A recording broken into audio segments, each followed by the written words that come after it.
Kemudian ketika konsep ini kemudian kita dudukkan pada satu oknum, misalnya nih, Yesus itu adalah manusia, tetapi kemanusiaannya Yesus itu ada pada dirinya esensi Tuhan, sehingga melahirkan sebuah doktrin atau dogma Yesus itu adalah inkarnasi daripada Tuhan itu sendiri. Artinya ketika orang memahami konsep ini, dia mengaburkan ajaran pagan dengan mengatakan hakikatnya yang Tuhan, tetapi kemanusiaannya adalah manusia. Tetapi pada prinsipnya ketika dia berdoa kepada Sang Pencipta alam semesta, yang dia hadirkan kemudian adalah anak Maria si Yesus itu. Ya. Itu gimana menurut Bapak? Kalau saya tidak menganggap Tuhan itu personal, Pak. Pribadi ya, saya tidak percaya Tuhan itu sebuah personal. Yang dimaksud personal adalah pribadi ya. Jadi sejatinya Yesus dengan sejati kita semua itu ujung-ujungnya sama, itu yang saya percayai. Sejati Yesus, sejati Anda, dan sejati saya, sejati kita semua itu satu keutuhan. Dan kita itu bukan apa yang tampak, bukan apa yang berwujud. Sejati kita itu semua yang tidak tampak. Itu ya. Mungkin bayangannya seperti itu. Ya, salah nggak kalau saya mengatakan bahwa Anda memahami segala sesuatu yang ada itu berasal dari satu unsur, yaitu unsur pencipta. Salah nggak kalau saya mengatakan itu? Benar dong. Nah, artinya sumber daripada unsur yang terlihat maupun yang tidak terlihat ini, itulah yang disebut sebagai pencipta. Betul nggak? Sumbernya, ya. Nah, di sini yang harus kita pahami kemudian bersama. Apakah kemudian kita yang ada ini yang memiliki hakikat berasal dari sumber yang sama juga disebut sebagai pencipta? Ketika Anda mengatakan bahwa kita sejati adalah Sang Pencipta, saya setuju. Tapi bukan kita saat ini, Pak ya, bukan badan jasmani ini ya, Pak. Terus kita yang Anda maksud itu siapa? Itu harus Anda mendapatkan wahyu baru Anda bisa mengerti, Pak. Saya tidak ada bahasa yang bisa saya gunakan gitu, Pak. Sama seperti gini, Pak ya. Saya beri contoh ya supaya Anda ada gambaran, Pak ya. Ini suatu analogi, Pak. Tolong diperhatikan baik-baik. Kan Anda ingin tahu, Anda kan sekarang tanya apa yang saya maksud aku yang sejati gitu kan, Pak? Oke nggak, Pak? Yeah. Nah, saya akan jelasin ya. Gini, saya ambil contoh ketika Pak Zulfikri ini bermimpi pergi ke pasar gitu ya, Bapak. Yang di dalam mimpi itu kita namakan aja avatar ya. Avatar Anda itu ada di pasar gitu, Pak. Nah, sejatinya si avatar itu adalah Pak Zulkifli. Ngerti nggak? Kan Bapak yang ada lagi tidur nih. Bapak bermimpi pergi ke pasar ya sebagai avatar. Kita namakan avatar yang pergi ke pasar itu. Sejatinya si avatar adalah Pak Zulkifli. Seperti itu, Pak. Yang saya maksud sejati adalah dia juga, tapi bukan avatar tersebut. Ada gambaran nggak, Pak? Saya belum memahami poinnya, Pak. Ini, Pak. Jadi alam semesta ini alam mimpinya Allah. Makanya disebut ciptaan Allah. Gitu ya. Sedangkan alam mimpi Pak Zulkifli itu yang tadi avatar lagi ke pasar itu, alam mimpinya Pak Zulkifli. Jadi alam mimpi Anda itu ciptaan Pak Zulkifli. Alam mimpi kita ini, alam semesta ini ciptaan Tuhan. Tuhan itu adalah sejati Anda, tapi bukan personal ya.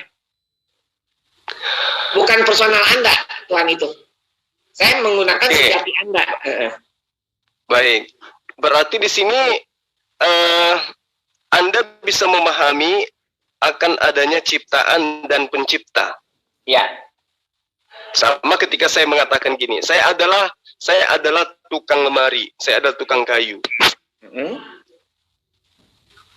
Ketika saya membuat sebuah lemari, maka tentu lemari yang saya buat itu akan melahirkan sebuah rasa dan cipta, di mana apapun bentuk dan hasil daripada lemari itu adalah cita rasa dari kepribadian saya. Benar nggak? cita rasa kepribadian Anda. Ya, misalnya nih, saya bikin lemari tuh. Lemari yang saya buat itu cantik, unik. Ya. Nah, itu adalah penggambaran penggambaran kepribadian saya. Bahwa saya mampu mencipta dan saya mampu berkarya gitu. Apa yang tertuang kemudian di dalam lemari ini, bentuknya, warnanya, terus kemudian ukiran-ukirannya, itu adalah cerminan daripada karya yang ada pada diri saya gitu. Nah, artinya lemari itu bukan saya. Dan saya bukan lemari itu. Tetapi lemari itu adalah buah karya daripada konsep yang ada di dalam diri saya sebagai sebuah tatanan kepribadian. Iya. Artinya saya memiliki sifat yang mana lemari itu adalah berasal daripada sifat saya, karya saya, rasa yang ada dalam diri saya, yang kemudian saya wujudkan dalam bentuk lemari. Iya. Paham enggak Pak sampai di sana? Jadi lemari itu bukan saya. Yang Anda maksudkan, yang Anda maksudkan saya paham. Cuman kalau saya punya penafsiran berbeda mungkin Pak ya. Kalau dalam penafsiran saya, Tuhan menciptakan alam semesta itu seperti Anda menciptakan alam di Anda. Seperti itu Pak. Sangat dekat itu maknanya. Bukan seperti menciptakan lemari. Kalau menciptakan lemari berarti antara sang pencipta dan ciptaannya tersebut benar-benar terpisah ya. Seolah-olah suatu hal yang dua gitu kan. Saya tidak sependapat Pak kalau Tuhan dan ciptaannya itu dua. Contohnya begini, ketika Anda menciptakan mimpi Anda, itu antara Anda dan impian itu bukan dua Pak, satu kesatuan. Ya, jadi konsep bahwa antara Tuhan dan ciptaannya sebagai suatu kesatuan itu yang saya imani gitu ya. Bukan dua, kan kebanyakan orang nganggapnya antara sang pencipta dengan ciptanya itu dua.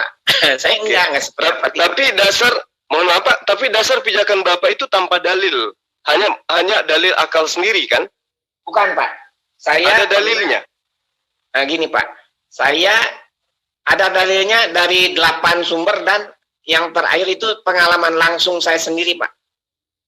Oke. Sekarang gini, Bapak percaya gak kalau Tuhan itu menciptakan neraka? Benar Pak, percaya. Nah, apakah kemudian analisa Anda atau buah pikiran Anda itu bisa saya katakan bahwa Allah itu juga adalah bersatu dengan neraka itu sendiri? Jadi gini Pak, saya mau tanya dulu ya. Ini soal bersatu ini agak dalam gini Pak. Ketika Anda bermimpi pergi ke suatu katakan aja mimpi buruk gitu, apakah Bapak yang sedang tidur itu bersatu dengan impian itu? Kan dibilang bersatu susah yang ngejawab. Saya paham. Tetapi ketika saya bermimpi, itu tidak dimulai dengan keinginan. Tidak dimulai dengan adanya struktur yang saya susun sebagai sebuah mekanisme yang nantinya bersifat dinamis antara star saya tidur, lalu kemudian berbentuk sebuah mimpi, itu adalah buah karya yang memang saya sudah ciptakan, gitu loh. Tetapi ada unsur di luar saya yang membuat saya bisa melakukan itu, dan itu tidak dimiliki oleh Tuhan. Tuhan itu tidak dikuasai oleh sesuatu unsur di luar dirinya.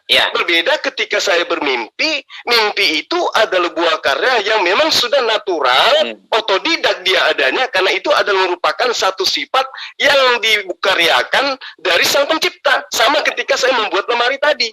Nah, bagaimana dengan Allah? Apakah Allah itu seketika bermimpi sehingga dia menciptakan? Tidak. Memang dia yang berkehendak. Dia menginginkan untuk menciptakan. Beda dengan saya. Saya tidak menginginkan untuk saya bermimpi. Coba, poin itu coba Anda analisa dengan baik. Silakan. Kalau menurut pemahaman atau kepercayaan saya, Allah itu tidak berkeinginan atau bahkan dia tidak berkehendak. Kehendak itu bukan atributnya Allah. Jadi ketika Allah dikatakan punya kehendak, punya ketetapan, punya sifat maha kasih, maha adil dan sebagainya, itu sebenarnya bukan sifat aslinya, bukan sejatinya, tapi sifat yang sudah menjadi mimpi, itu yang saya bilang ya, sudah menjadikan suatu apa ya jadinya ya. Saya hanya bisa memberikan sebuah penjelasan seperti ini Pak. Kalau Tuhan itu lautan, ombak itu bukan sifat atau atributnya lautan Pak. ombak itu sama sekali bukan atribut lautan, tapi ombak adalah hasil gesekan antara angin dan lautan. Ya. Begitu pula sifat-sifat atau ketetapan Allah, maha kasih, maha adil, maha ini, maha itu bukan atributnya Allah. Ya. Sama seperti ombak, bukan atributnya lautan. Saya hanya bisa memberikan analogi, Pak. Saya susah menjelaskannya secara langsung. Ya. Ombak kan Bapak tahu ombak. Apakah atributnya atau sifatnya lautan? Bukan, Pak.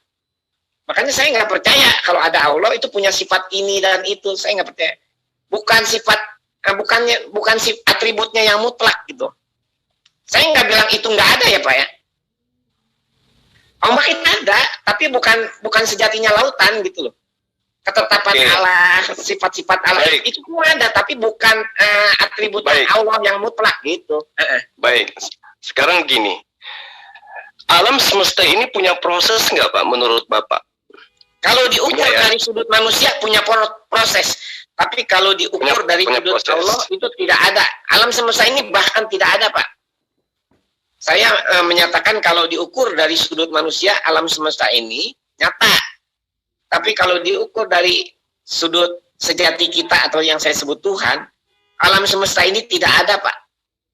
Tidak ada waktu. Makanya kalau Anda bilang proses, itu berhubungan dengan ruang dan waktu, Pak. Kalau Allah itu tidak ada awal dan tidak ada akhir. Oke. Itu kalau kita berbicara mengenai esensi sang pencipta alam semesta ini.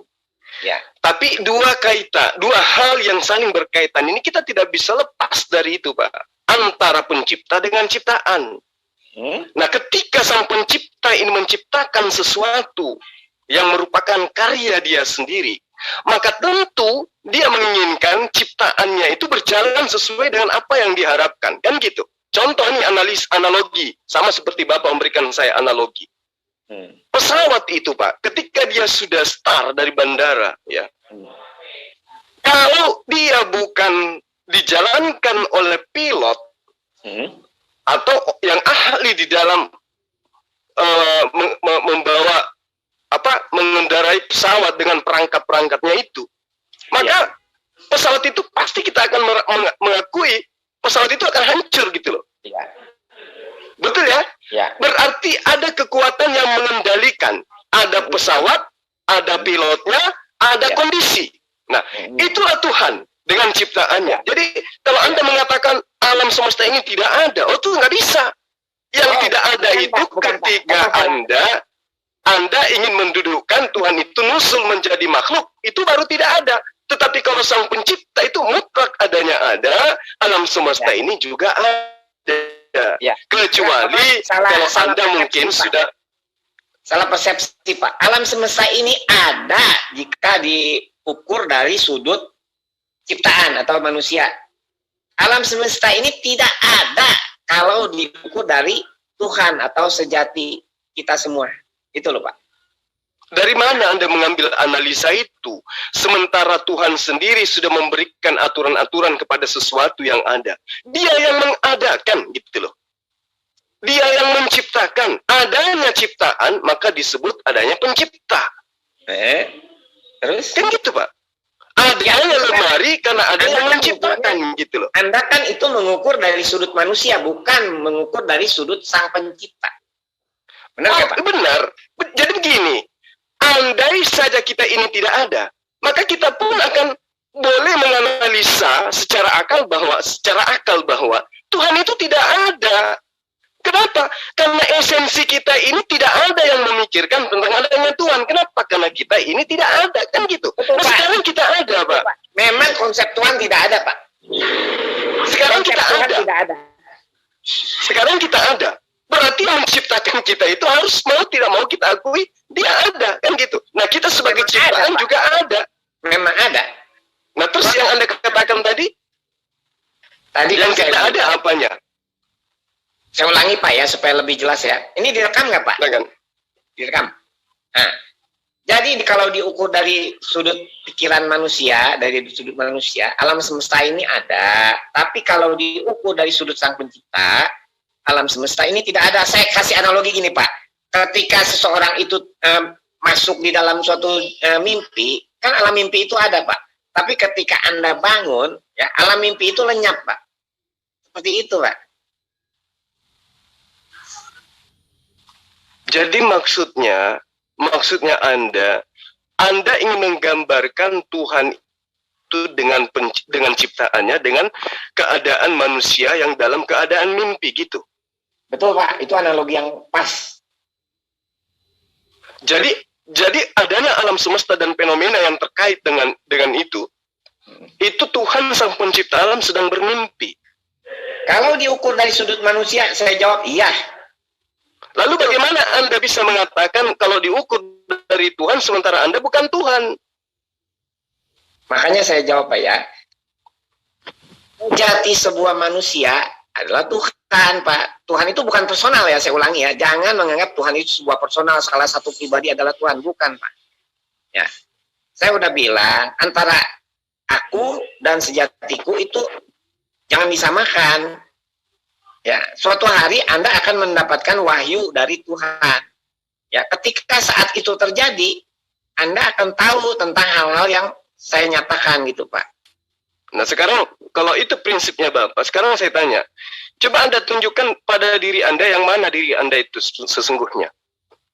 Sejati saya maksudnya, Pak, ya? Iya, betul. Saya melihat Anda punya dua benda, tangan dan kiri, dan bisa meraba. Itu apa namanya, Ya, Pak? ini namanya sejati palsu, diri palsu saya, Pak. Yang terlihat itu bukan diri sejati setiap orang. Diri sejati setiap orang itu yang tidak terlihat. Tapi kebanyakan orang masih tidur, masih nggak mengerti siapa sejatinya gitu ya. Nah, sekarang Anda sadar kalau tangan itu adalah tangan Anda, kaki Anda, kepala Anda, mulut Anda. Yang berbicara sekarang ini adalah mulut Anda. Sekarang yang saya tanya Anda itu sendiri yang mana? Yang Anda tanya itu sejati saya kan, Pak? Ini saya berbicara dengan Anda atau dengan siapa ini? Dengan Sansan. Anda ingin menanyakan Sansan atau sejati Sansan? Saya tanya sejatinya Sansan. Sejatinya Sansan bukan personal, Pak.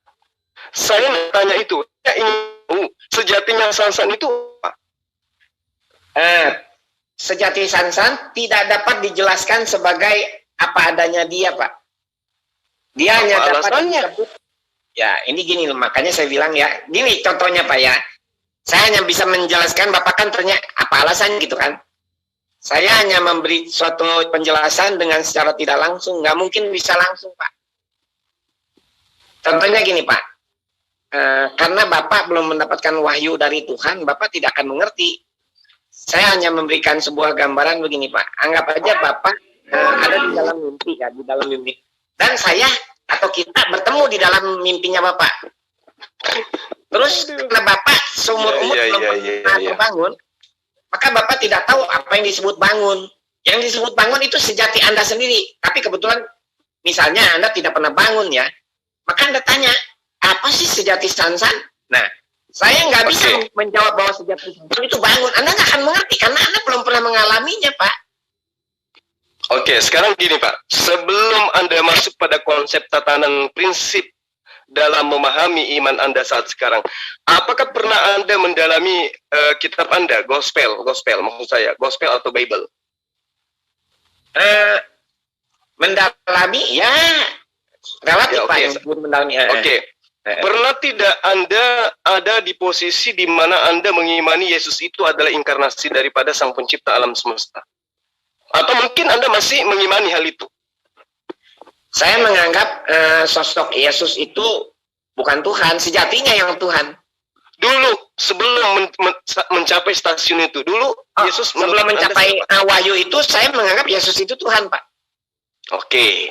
Nah, artinya apa yang Anda alami sekarang ini adalah manifestasi dari rasa kekecewaan Bapak yang tidak menemukan dan bahkan menemukan kalau Yesus yang Anda tuhankan itu ternyata bukan Tuhan. Nggak sependapat, Pak, saya. Kan tadinya Bapak menganggap Yesus itu adalah Tuhan. Ya. Nah, kemudian Anda menggunakan kekuatan akal Anda untuk mendudukkan. Saya nggak sependapat itu kekuatan akal saya, Pak. Enggak, Pak. Bukan seperti itu. Terus apa yang Anda maksud sekarang yang menjadi dasar pijakan Anda? Anda sudah meninggalkan dalil-dalil kitab Anda sendiri. Itu pasti. Nah, sekarang Anda mendudukkan bahwa seluruh ciptaan itu pada dasarnya hakikatnya adalah Tuhan. Bukan personal tapi ya Pak ya? Nah iya, saya tahu. Tanpa ada bumbu-bumbu itu juga saya nangkap. Nggak mungkin Bapak itu menganggap saya ini Tuhan. Berarti Anda sudah ada pada fase final. Nggak bisa Pak, kalau Anda tidak pernah mengalami wahyu langsung dari Tuhan, susah untuk menangkapnya. Sekarang coba Anda terangkan kepada saya. Wahyu yang Anda dapat dari Tuhan itu Anda bisa gambarkan dengan cara apa sehingga saya bisa menganalisa bahwa itu adalah wahyu. Oke, gini Pak ya, kita tahu kan maknanya Tuhan adalah Sang Pencipta. Sekarang saya tanya, ketika Anda misalnya bermimpi ada di suatu sekolah Pak ya, kemudian setelah itu Anda bangun, Anda akan berpendapat bahwa alam mimpi ketika Anda ada di dalam sekolah itu adalah ciptaan pikiran Anda sendiri, seperti itu Pak. Artinya, saya pun mengalami yang persis sama dengan apa yang terjadi pada Anda Pak, ketika Anda menciptakan. Walaupun Anda tidak tahu bagaimana hal itu terjadi, Pak ya. Oke. Saya sudah nangkap. Sekarang gini, saya ketika bertanya kepada Bapak tentang konsep pencipta, Bapak selalu melarikan kepada diri Anda sebagai manusia dan juga mimpi. Apakah menurut wahyu yang Anda terima, Tuhan itu bisa dimanifestasikan dengan makhluk? Tidak dong Pak, saya nggak pernah begitu loh. Itu penafsiran. Karena itulah kemudian saya bertanya kepada Bapak, wahyu yang Anda dapatkan dari Sang Pencipta itu seperti apa gitu loh. Sehingga Anda mengatakan, Anda tidak akan mampu untuk memahami sebelum Anda mendapatkan wahyu. Nah, wahyu yang Anda maksud itu apa? Pak, kalau saya lagi menjelaskan, tolong jangan dipotong Pak. Kan Bapak bertanya, wahyu yang saya terima seperti apa? Saya sedang menjelaskan. Tapi kan Bapak cuma menerangkan mimpi bangunan. Nggak bisa, Pak.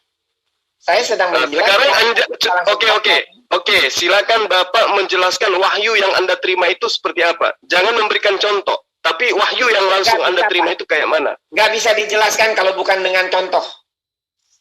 Jadi wahyu yang Anda dapatkan itu wahyu apaan? Saya memberikan itu hanya bisa dengan contoh. Karena apa? Karena itu yang terjadi. Gini loh Pak ya. Oke, kalau Bapak ingin langsung, saya akan mencoba ya Pak ya. Saya jangan membuat contoh. Suatu hari, saya kan dagang di pasar. Suatu hari saya jalan di pasar nih Pak. Tiba-tiba yang terjadi, ini saya lompat ya. Sebetulnya ada peristiwa yang terjadi 3 minggu sebelum ini. Sebetulnya ada peristiwa yang terjadi ya. Tapi kita lompat langsung aja Pak ya. Gini Pak, setelah 3 minggu itu saya suatu hari ada di pasar dan tiba-tiba di dalam kesadaran saya Pak, ternyata semua orang yang saya lihat Pak ya, itu ternyata diciptakan oleh pikiran saya sendiri Pak. Persis seperti Anda menyadari bahwa semua alam mimpi yang Anda lihat itu adalah ciptaan pikiran Anda sendiri. Ada gambarannya Pak? Coba diulang Pak, saya nggak nangkap. Gitu. Nah, ya diulangi ya. Ya. Setelah 3 minggu dalam wahyunya itu, kalau dentuman besarnya itu sebetulnya 3 minggu sebelum terjadinya peristiwa yang saya akan ceritakan ini Pak. Tapi itu nantilah Pak ya. Itu Bapak kalau mau tahu ada videonya sebenarnya. Nih, setelah 3 minggu dentuman besar itu, maka suatu hari saya jalan di pasar Pak ya. Tiba-tiba kesadaran saya seperti terbuka. Pas gitu Pak. Dan saya melihat orang-orang yang selama ini saya lihat dan alami itu bukan lain terjadi di dalam pikiran saya sendiri. Artinya mereka itu eksis karena pikiran saya sendiri yang menerimanya. Persis seperti ketika Anda bermimpi dan alam mimpi itu ada di dalam pikiran Anda sendiri Pak. Seperti itu. Jadi Sang Pencipta ini telah disalah tafsirkan seolah-olah dia mencipta dengan langsung gitu. Saya nggak sependapat gitu. Jadi ketika Anda tertidur, pikiran Anda lagi tidak bekerja, Anda menganggap bahwa dunia ini kiamat, tidak ada kehidupan gitu. Mau diulangi Pak? Ketika Anda tertidur, akal Anda tidak berfungsi. ya, tidak melaksanakan tugasnya untuk menganalisa sesuai dengan instruksi yang ada, apakah kemudian Anda menganggap bahwa alam semesta ini nggak ada? Karena Anda dalam keadaan tidak sadar. Kalau diukur dari sudut saya memang tidak ada, Pak. Keberadaan alam semesta ini bersyarat hanya butuh pikiran. Tanpa sekarang yang benar yang mana? Ketika Bapak tertidur, alam semesta ini nggak ada, atau Bapak hanya ketiduran aja? Yang mana yang benar menurut analisa akal Anda? Dan wahyu yang Anda maksud wahyu? Yang benar, alam semesta yang saya lihat hanya ada kalau pikiran saya eksis. Berfungsi? Ya, kalau pikiran saya berfungsi. Kalau enggak mungkin ada. Kok nggak mungkin ada, Pak? Iya, bagi saya nggak ada, Pak.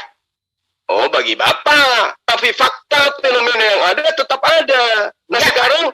Saya jelasin, Pak, ya. Saya jelasin, Pak. Iya. Saya kan berkata bahwa alam semesta yang objektif itu tidak ada. Itu kan premis yang saya punya, Pak.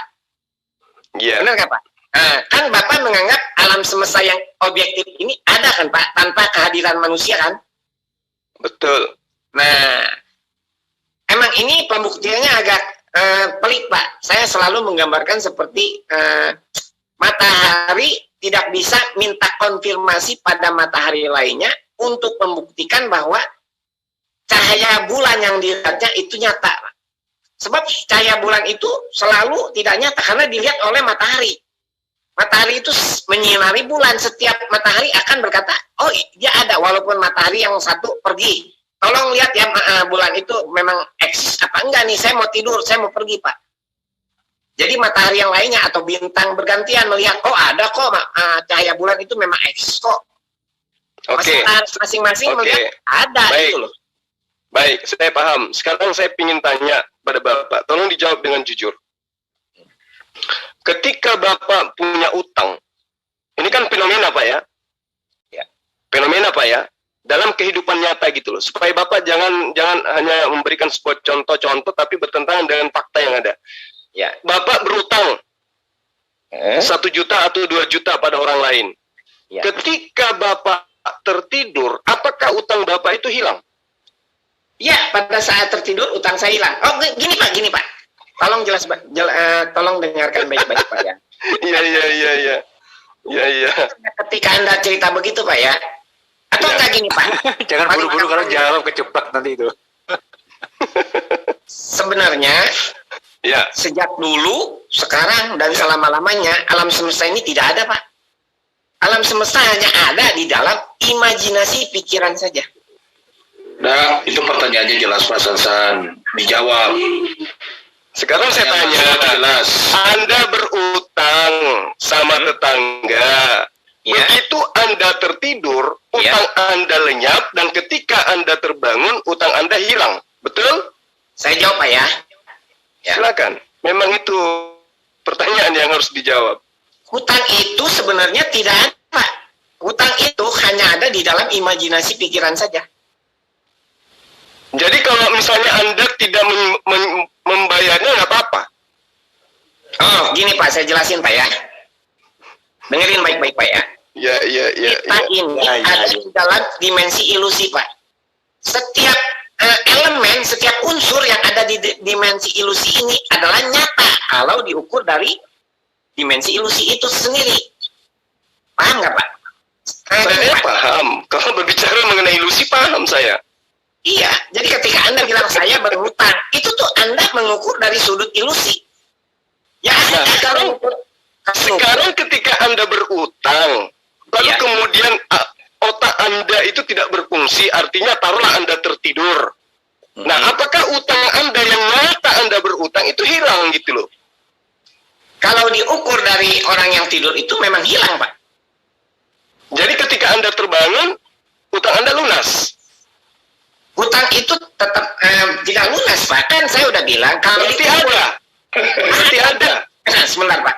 Ada hutang itu karena diukur dari sudut ilusi. Kan saya tadi udah bilang semua yang ada di ini adalah penyakit, Pak, yang harus Anda hilangkan dari diri Anda. Menganggap sesuatu yang fakta, fenomena yang ada, realita yang ada, sesuatu hal yang bersifat ilusi. Oke. Gimana Anda bisa menjadikan sebuah hal yang fakta menjadi sebuah ilusi? Sementara Anda nyata berutang. Kenapa Anda berutang? Kebutuhan. Kenapa ada kebutuhan? Karena Anda adalah ciptaan. Karena Anda adalah ciptaan berarti Anda sesuatu yang tidak ada menjadi ada. Sekarang Anda itu ada. Jangan Anda menganggap kehidupan Anda itu ilusi. Oke, sekarang saya lupa Pak tadi. Kita ingin bicara soal analogi Anda tentang utang itu ingin menunjuk apa ya? Saya lupa tadi Pak.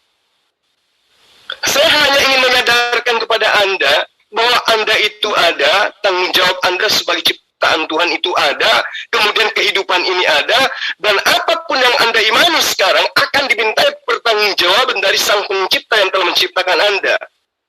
Oh ke situ Pak, lain lagi dong. Itu mah udah pernah kesimpulan yang lain Pak. Ini kan tadi Anda mengambil analisa. Anda berjalan, kemudian ada ledakan, tiba-tiba Anda tersadar ternyata manusia-manusia sekarang yang ada di sekeliling Anda itu adalah buah karya dari cipta Anda sendiri.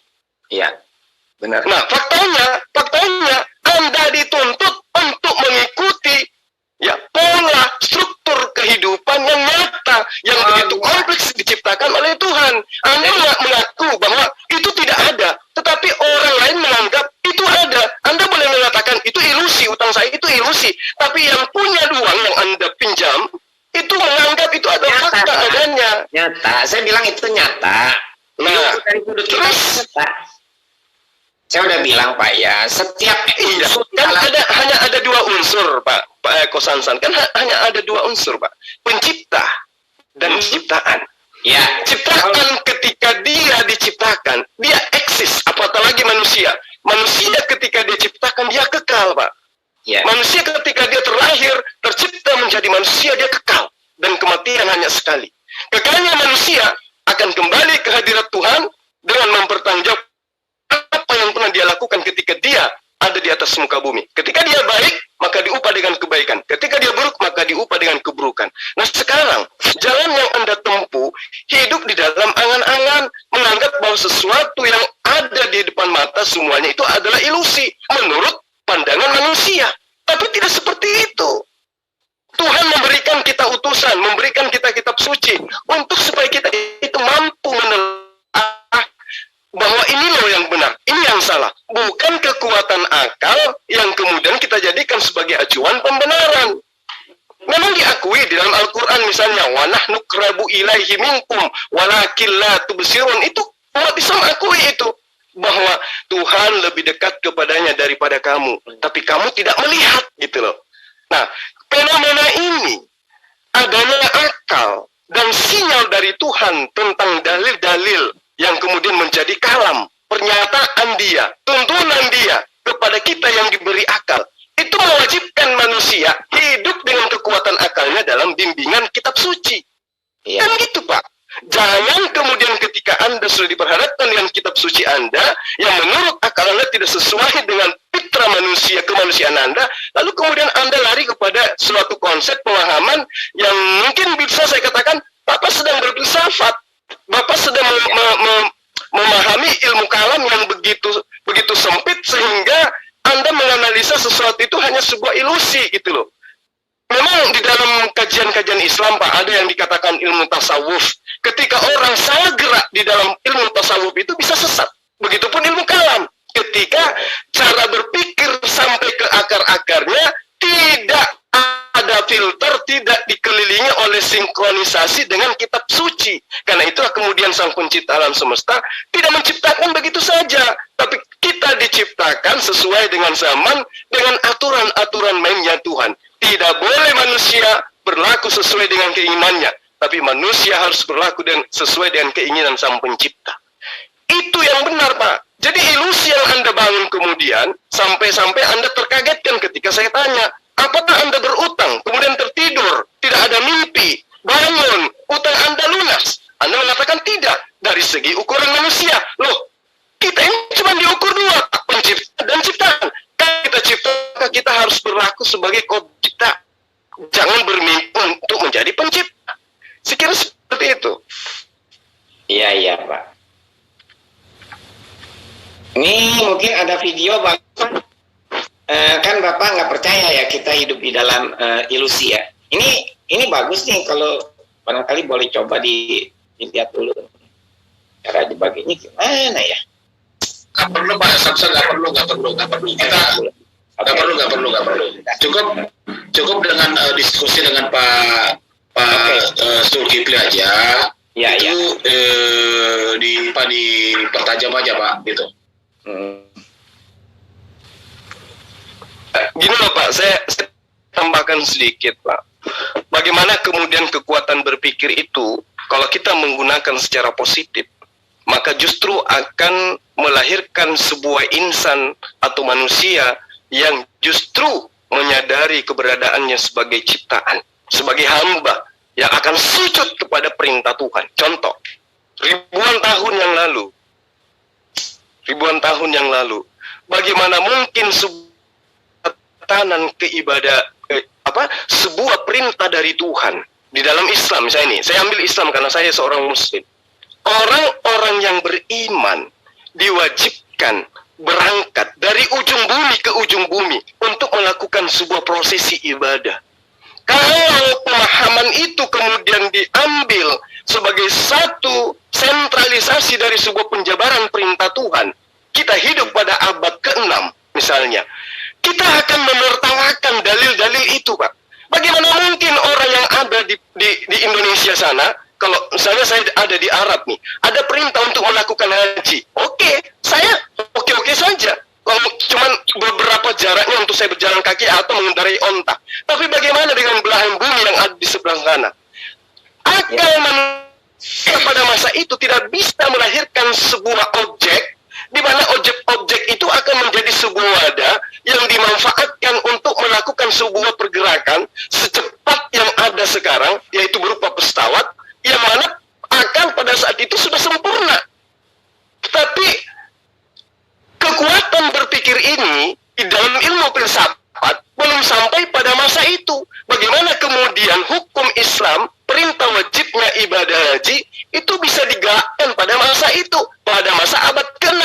Apatah lagi kalau perintah itu datangnya pada masa Abraham, pada masa Musa, pada masa Yesus, apalagi ketika perintah itu ada pada masa Adam. Bagaimana dengan manusia yang ada di belahan bumi yang lain? Nah, kekuatan berpikir ini kemudian justru sinkron dengan perintah Tuhan. Dalil akli dan nakli itu adalah satu kesatuan konsep yang dibangun oleh Sang Pencipta alam untuk supaya manusia itu berlomba-lomba menuju kepada kehadiratnya. Di saat sekarang, kalau zaman abad ke-6, orang berpikir bisa melayangkan benda 1 kilo berupa besi atau batu, itu mustahil. Tapi apa yang terjadi sekarang? Dengan kekuatan akal, manusia bisa mengangkat, bisa membuat besi yang bertonton, baja yang bertonton untuk terbang begitu cepat dari Indonesia ke Arab Saudi sana untuk beribadah. Sesuai dengan dalilnya, dalam perintah untuk berhaji bagi mereka yang mampu. Sinkron, Pak.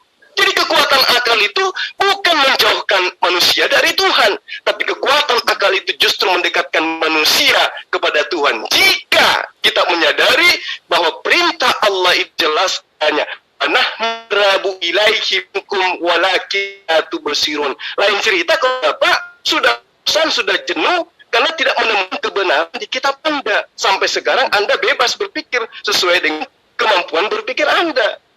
Kalau dijaga kebenaran itu bertitik tumpu kepada kalamullah yang tertuang di dalam hati kami. Isyatalaq mutalaq. Menurut Anda antara manusia dan Allah itu dua ya Pak? Manusia antara Allah dengan manusia itu entitas yang berbeda ya, bukan satu keutuhan. Oh iya betul. Tetapi antara pencipta dan ciptaan itu adalah satu tatanan yang tidak bisa terpisahkan. Adanya ciptaan karena ada pencipta. Gitu loh. Karena adanya pencipta, maka ada ciptaan. Tidak bisa dibalik. Karena adanya ciptaan, maka ciptaan membentuk pencipta. Tidak. Karena adanya pencipta, maka lahirlah ciptaan. Di mana pencipta tidak tergantung terhadap ciptaan. Tetapi ciptaan sudah pasti tergantung terhadap pencipta. Kalau menurut saya, Tuhan itu saya gambarkan sebagai orang yang bermimpi, Pak, orang yang tidur. Dan manusia adalah subjek-subjek di dalam mimpinya Tuhan itu, Pak. Oh, nggak bisa. Tidak bisa seperti itu. Bapak nggak bisa menganalogikan sang pencipta dengan manusia, apalagi dengan perangkap mimpi. Nggak bisa.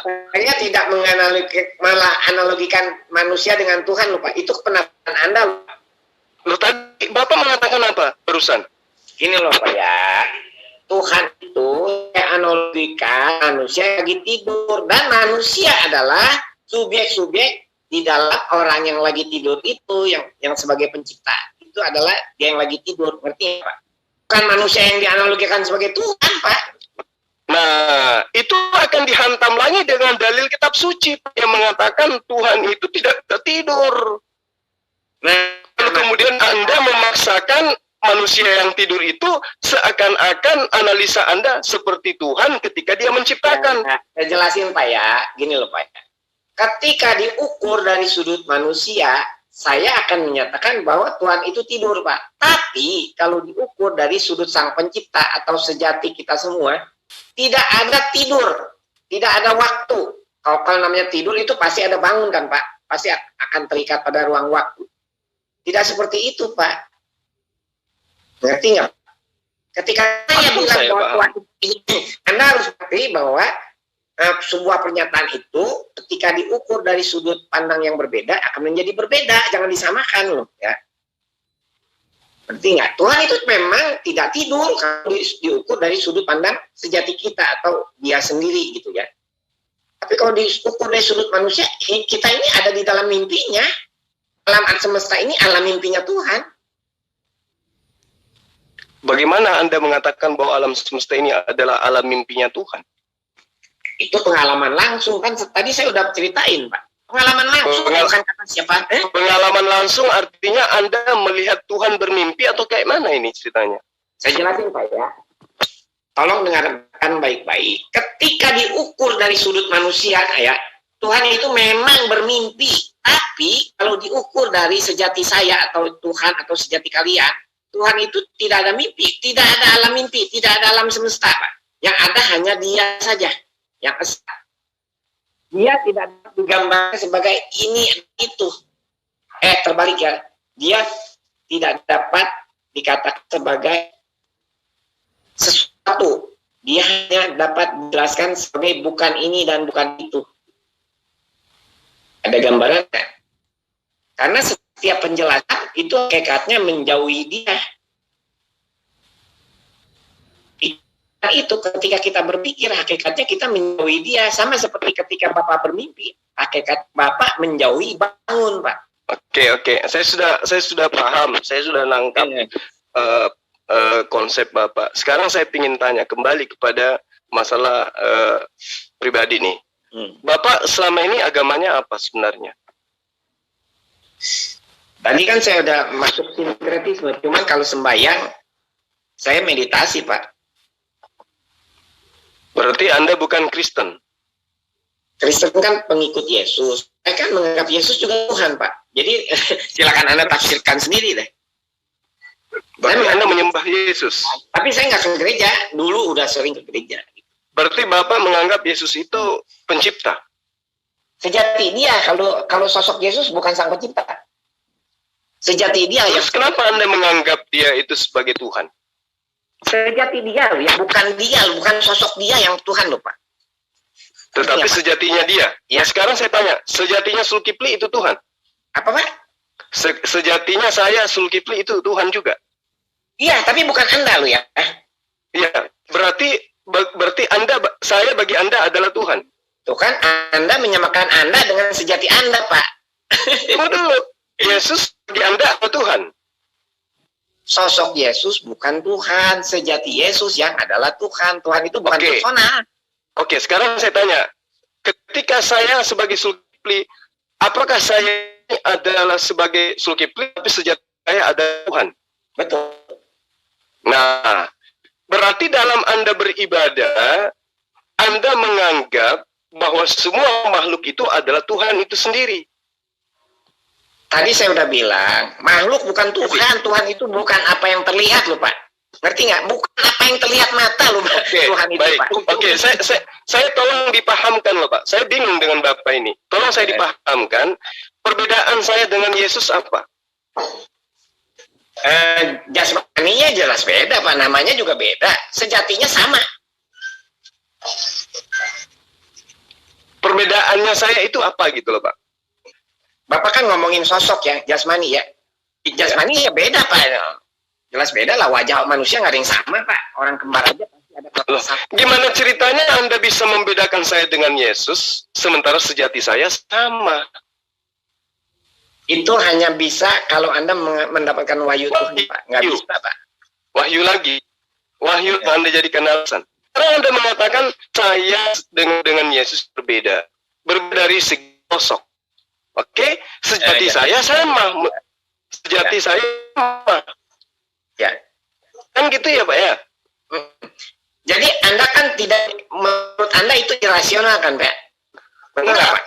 itu biasa. Saya akan gali sampai kalau biasa harus Anda nggak menganggap itu suatu hal yang mustahil kan?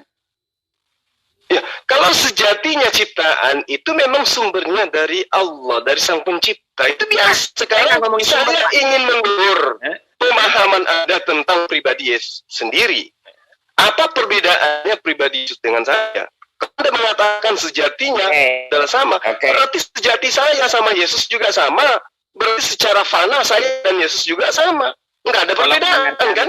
Pak, tolong dengarkan baik-baik ya. Yang ketika saya bilang jatinya Anda atau sejatinya Yesus, saya tidak sedang menunjuk personal kalian loh, Pak. Paham nggak? Bukan pribadi kalian.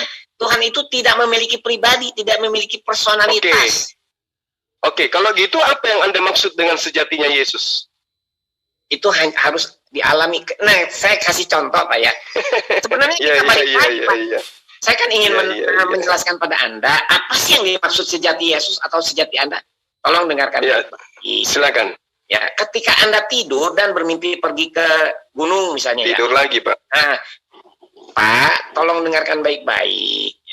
Ini saya hanya bisa menjelaskan pada sesuatu yang pernah Anda alami karena Anda belum mendapatkan wahyu tersebut. Ya, ketika Anda bermimpi dan avatar tersebut jalan-jalan naik gunung ya. Saya menyebutnya subjek di dalam mimpi itu sebagai avatar. Nah, pertanyaannya sejatinya avatar itu siapa, Pak? Yaitu Bapak yang sedang tidur, Pak Zulkifli kan, Pak? Benar nggak? Itu sejati, si avatar itu yang saya maksud sejati, Pak. Ngerti nggak sih, Pak? Nah, sekarang ketika Anda itu bermimpi tidur bersama dengan babi, mohon maaf, saya harus menggunakan bahasa yang seperti ini. Apakah Anda menyadari, apakah Anda ingin mengakui bahwa sejatinya Anda betul-betul tidur dengan seekor babi gitu? Enggak, tolong diulangi, Pak, nggak jelas, Pak. Gimana? Ini kan Anda seakan-akan menganggap sejati itu adalah sesuatu yang bersifat avatar di dalam mimpi.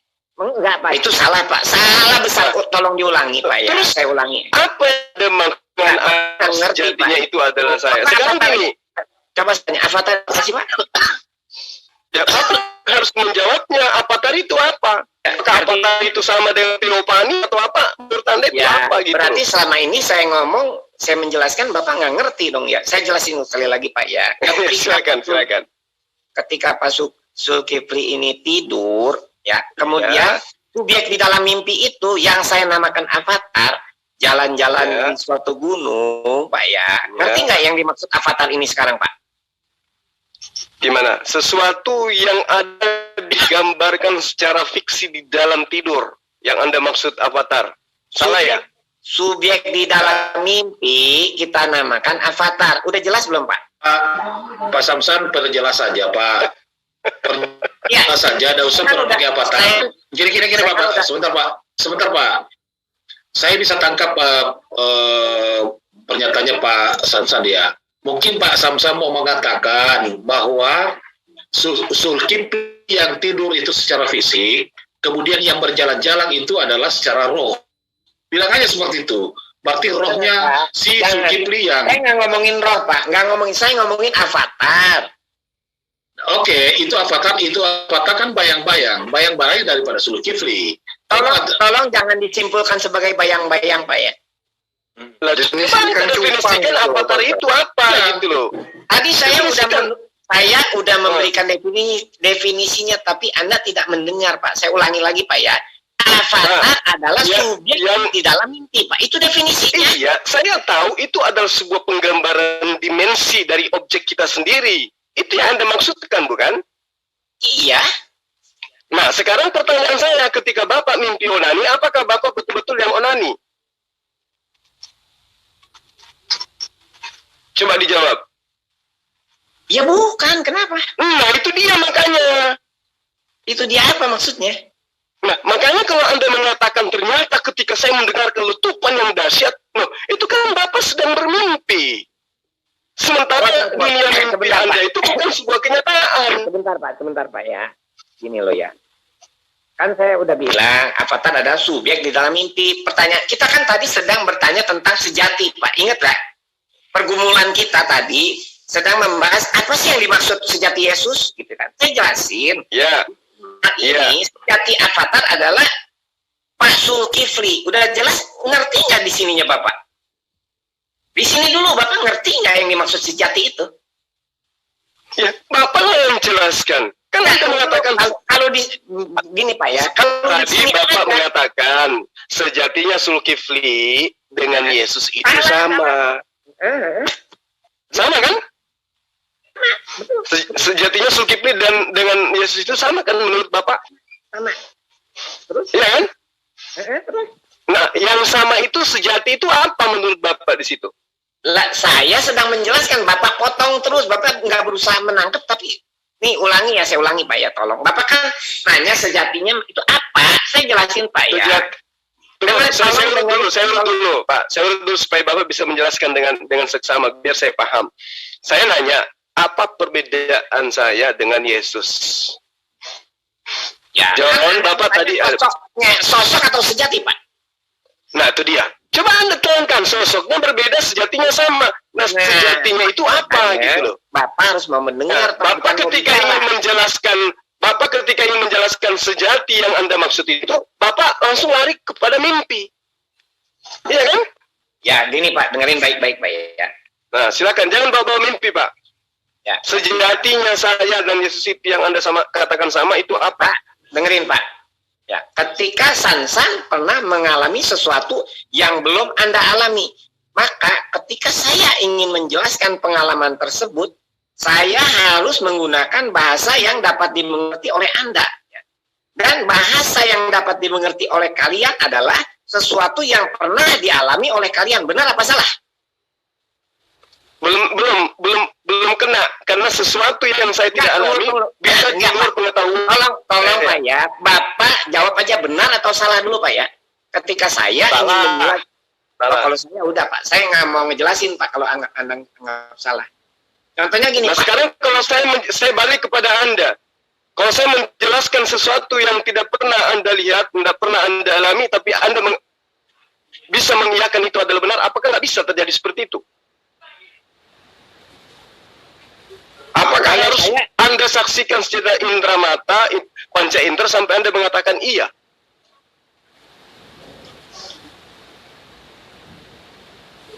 Contoh Pak. Contoh, saya tanya kepada Anda. Apakah Anda pernah melihat akal Anda? Akal? Ya. Akal itu kan kemampuan untuk berpikir. Itu kita udah kemampuan untuk berpikir yang ada pada diri Anda, apakah Anda pernah lihat? Nggak pernah. Kan nggak ngomongin soal lihat loh Pak. Alami, yang saya maksud adalah yang belum pernah lihat dan alami. Melihat itu mengalami loh Pak. Bagian daripada mengalami itu melihat. Iya, akal itu sudah kita alami semua Pak. Nah itu dia makanya jangan Anda sederhanakan pemahaman saya ketika saya mengatakan tidak benar. Berarti ada poin muatan daripada itu yang harusnya Anda gali. Saya tanya Pak ya, apa sesuatu yang Anda pernah alami tapi belum saya alami? Kalau ada, tolong jelaskan pada saya, Pak. Banyak Pak. Iya, satu aja Pak. Apa yang udah pernah Anda alami, belum saya alami. Tolong jelaskan menggunakan bahasa yang mana jadinya ya? Makanya saya mau ngasih tahu bahwa penjelasan tentang Tuhan itu sulit. Karena apa? Karena kalian belum mengalaminya secara langsung. saya tidak bisa menggunakan kata-kata. Bapak yang sulit menceritakan tentang konsep Bapak. Karena Bapak menggunakan kekuatan akal. Ini bukan konsep, ini pengalaman langsung, Pak. Bukan konsep. Nah, itu dia. Justru karena itu.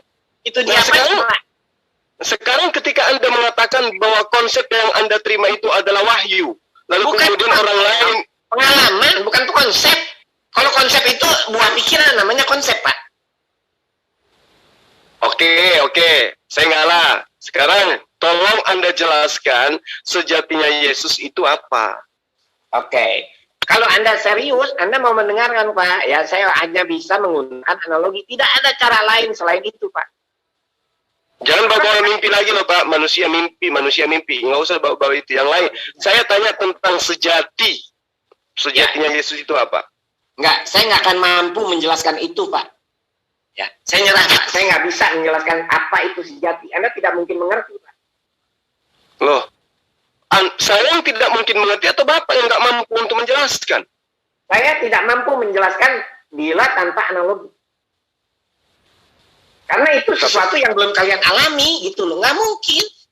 Sesuatu yang belum pernah kalian alami hanya bisa digambarkan oleh sesuatu perbandingan yang sudah kalian alami. Itu, Pak. Coba Bapak ceritakan Gini ya. Misalnya kalian semua belum pernah merasakan cabai, Pak ya. Saya suruh menjelaskan cabai itu apa? Saya hanya menggunakan analogi bahwa cabai itu... Enggak, Anda tidak perlu menggunakan analogi untuk menjelaskan cabai itu pedis. Contoh. Tolong dengerin, Pak ya. Cabai itu adalah buah dari sebuah pohon kecil, warnanya biru hijau, kemudian dia menguning, kemudian merah. Kalau dia digigit, maka Anda akan merasakan itu bukan. Tolong dengerin, Pak. Bukan cabai, maaf, saya ralat ya. Pedas itu apa? Bagaimana? Saya hanya bisa menjelaskan pedas itu seperti rasa terbakar, seperti api. Itu kan analogi, Pak. Penjelasan itu kan secara tidak langsung. Itu orang sudah paham. Ketika Anda mengatakan cabai, orang sudah paham. Nah, sekarang apa yang Anda alami coba Anda ceritakan. Seperti terkait dengan sejatinya Yesus itu apa gitu. Nggak bisa. Sejati Yesus adalah Tuhan, Pak. Tuhan itu tidak bisa dijelaskan tidak dapat dijelaskan sebagaimana apa adanya dia. Sejatinya Yesus adalah Tuhan. Sejatinya Zulkifli apa menurut Anda? Tolong dengarkan baik-baik. Sejati kalian semua adalah Tuhan. Dan Tuhan tidak dapat dijelaskan sebagaimana apa adanya dia. Dia hanya dapat dijelaskan sebagai bukan ini, bukan itu. Tidak dengan apa adanya dia. Di sini Saya ngerti. Artinya sejatinya Zulkifli adalah Tuhan, sejatinya Yesus juga adalah Tuhan. Betul, Pak? Betul. Berarti menurut Bapak, orang yang menuhankan Yesus, fisiknya Yesus, kemanusiaan Yesus yang disembah sampai hari ini, itu salah atau benar menurut Anda? Saya jawab ya, tolong jangan dipotong, Pak ya. Tolong jangan dipotong. Ya. Sesuatu yang salah bukan berarti sesuatu itu tidak boleh dilakukan. Ya, tolong dengarkan baik ya. Contohnya ketika kita berdandan ya, kita menganggap bayangan itu sebagai cermin jati diri kita. Itu dibolehkan, Pak. Walaupun itu bukan diri kita yang sejati. Itu hanya bayangan. Demikian pula jasmani seorang maha guru. Yesus pun boleh kita gunakan sebagai cermin. Ngerti nggak, Pak? Walaupun mereka umat Kristen salah memahami itu. Tetap itu boleh digunakan. Ngerti nggak, Pak? Karena itu akan merubah karakter kita dan akan membuat kita murni. Ya, ini kita ngomong idealismenya seperti itu. Jangan dianggap sesuatu yang salah itu tidak boleh dilakukan. Karena tidak dengan pertanyaan saya nih yang Bapak jelaskan tadi. Kan Bapak nanya, apakah mereka salah? Iyalah, tapi bukan berarti mereka itu melakukan itu tuh. Jadi salah dalam pemahaman, bukan salah dalam perbuatan. Ngerti nggak Anda? Jadi perbuatannya benar dengan menyembah manusia bernama Yesus. Benar. Bukan. Mereka bukan gini ya, ketika Anda mengatakan jasmani sebagai manusia, Ini benar di mata Anda. Tapi ketika mereka menganggap jasmani atau sosok Yesus sebagai Tuhan, itu pun benar menurut pandangan mereka. Nah, sekarang kalau menurut pandangan Bapak? Oke, saya jelasin Pak ya. Kalau menurut pandangan saya, jasmani Yesus Tuhan, tapi sejatinya. Tapi ketika seorang Kristen menyembah Yesus, sosok Yesus sebagai Tuhan, walaupun itu salah, tapi dapat dibenarkan. Nah, bagaimana kalau orang menyembah Zulkifli? Menyembah saya. Oh, beda. Karena Anda tidak mempunyai sifat-sifat Tuhan. Bedanya Yesus, ketahuan kan? Sekarang sifat-sifat Tuhan yang ada pada diri Yesus itu apa, Pak?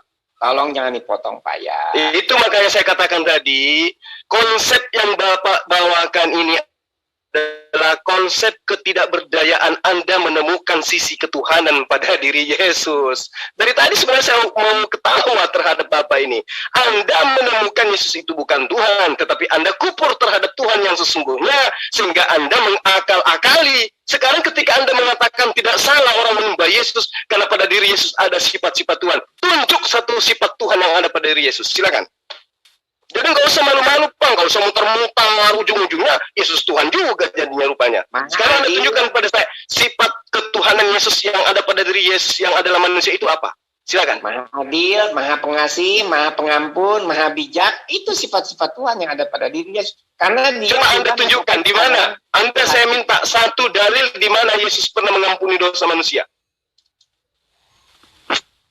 Ada kok ceritanya, dosamu telah kuampuni. Dia begitu. Di mana murtad malam ini kalau Yesus mengatakan dosamu telah aku ampuni? Di mana? Tunjuk dalilnya.